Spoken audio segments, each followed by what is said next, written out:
And I also couldn't tell if whether the emotions were just some kind of body thing or whether they were feelings. So it, for me, just all felt like tidal waves. And that made me feel very, very scared. So I thought I was dying or something really awful had happened, but I didn't know what it was because there was no interpretation of any of the emotions. I think that it was very difficult for me to tell happy from sad from scared because all of them were so high-pitched. They all just went straight to feeling like scared. So I think, though, now that I value having sad just like I value any other feeling, because to know what it is, to name it and know it belongs to me and that it's part of me. It makes for me the difference between just to function and to experience. It's, for me, emotions are the difference between to appear and to be, and I would prefer to be. What does the word lonely mean to you? Lonely. One thing about lonely is it's very hard to recognize lonely when the first response to lonely is to disappear in something else. Once you have disappeared into something else, you are oblivious to everything and yourself. So where is lonely? Lonely's gone.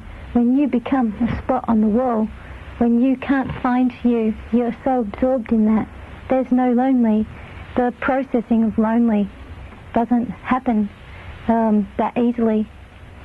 I think it's also very hard to be lonely when I feel part of things, like the spot on the wall, like a bright coloured light. It translates so quickly from lonely into being caught up in the sensory experience of something. And it's such a place of no interpretation that lonely often doesn't happen. Alone happens when I am away from my emotions, or I am away from being able to get lost in different things. Then I feel alone, but I'm not sure I'm lonely. What does the word love mean to you? Love. Yeah. I think I would like to say what I think love is not. I think love is not about people wanting you to do things just because they're ego needy. And I think that love is not about assuming that your definitions are the same as some other person's. And love is not about wanting a person to perform as though they love when they don't even know what they feel, and they don't know what love is, so they don't miss it in its absence. And love is also not about touching someone. When I think of what love is, I think that I know what it is to love too. I love to be with street lights, pink street lights. I love to be with chandeliers. But I don't experience this love too as love, the kind of package deal thing of respect and care and understand. I shift from each one of those ingredients to the other. I don't experience as the package deal.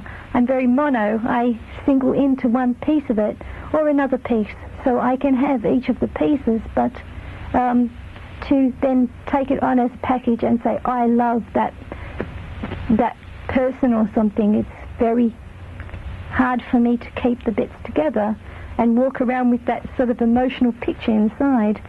If there's more than two messages running, I can't decipher which one's which, so I wouldn't know what I felt, or I'd throw it all out because it was just a jumble.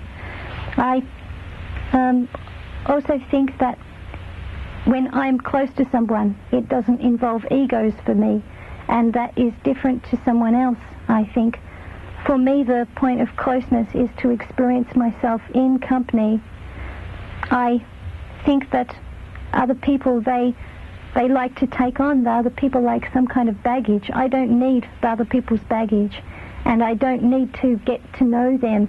I just sense them, and I grasp their system, and that's that. I don't need to know what they had for breakfast, what their interest is, or anything. The person is either like me or they're not like me. I recognize the patterns, and if I recognize that they're using a system I can comprehend, that for me is the important thing. You are listening on tape to Donna Williams, the 29-year-old author of Nobody Nowhere, a recently published autobiographical book that's given the non-autistic world the best picture it's ever had of the world of the autistic. As well as her autism, for no one seems to think there is a link, Donna was an abused child. You may remember the slap in the brief excerpt from her book she read for us this morning. As a result, probably, of that abuse, she sometimes retreated into other personalities, at least two of whom, as you'll hear, had names.